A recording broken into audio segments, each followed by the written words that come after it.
Hi, I'm Chuck Myers from the Robson Free Methodist Church. Pastor Aaron has asked me to speak with you for a few moments today on a devotional. The devotional today that I've read is from the book of Timothy. Paul describing to Timothy about a falling away in the latter times. So right now we'll start with chapter 4, verse 6. It says, "If thou put the brethren in remembrance of these things, thou shalt be a good minister of Jesus Christ, nourished up in the words of faith and of good doctrine whereunto thou hast attained. But refuse profane and old wives' fables, and exercise thyself rather unto godliness.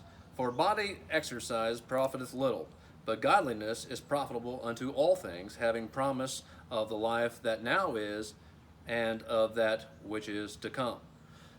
2 points that I picked up concerning the verses, two things that I can relate to. One, diet. Two, exercise. Concerning the diet, Paul begins to speak to Timothy about things that happened to these people falling away, and it was a steady influx of things coming inside their ears. Naturally, like diets, the things that we intake in our bodies could lead us down a good road. It could lead us down a bad road. Good food, good results. Bad food, bad results. Same thing it is with spiritual disciplines. Spiritual food, anything that you take in that is good, will naturally lead unto godliness and eternal life. The things that we allow that are bad, just like food, if you have bad food, could lead you to diabetes, heart attacks, strokes, whatever the case. Same thing with spiritual food. If you take in bad spiritual food, the results are deafened ears, hindered prayers, so on and so forth, to the point to where you may even neglect the very things of God. So the other thing is exercise. Exercise is something I do very well, something that you need discipline for. This discipline is a day-to-day, hour-to-hour, minute-by-minute thing. The more you exercise, the stronger that you get. I don't think that's I don't think that's too hard to figure out. So the thing is with spiritual exercise is a lot of times we want the results rather than the exercise. We all know that it's hard to exercise. It's pretty rough sometimes. It's not the easiest thing to do.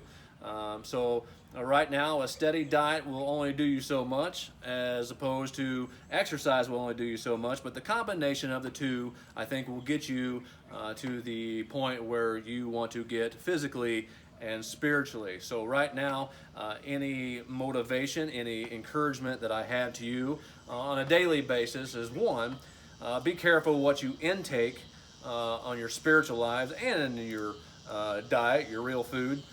We definitely want you to get where you want physically, but more things for spiritually. Paul said that the exercises profits the body very little, meaning as little in regards to your spiritual life. So the daily diet and what you intake, as far as devotions, as far as your daily Bible reading, these are things that are necessary for growth. The exercises is your spiritual disciplines, your 5, 10, 15 hour, how many ever minutes a day that it is to do your daily Bible reading, maybe fasting, prayer, whatever the case, whatever disciplines that work best for you. Combine those with a good diet, and I think once you stay steady and true to these disciplines and diets, I think you'll see what you want to see spiritually. So I think as we do these together, we can grow together, and that's it. Sorry.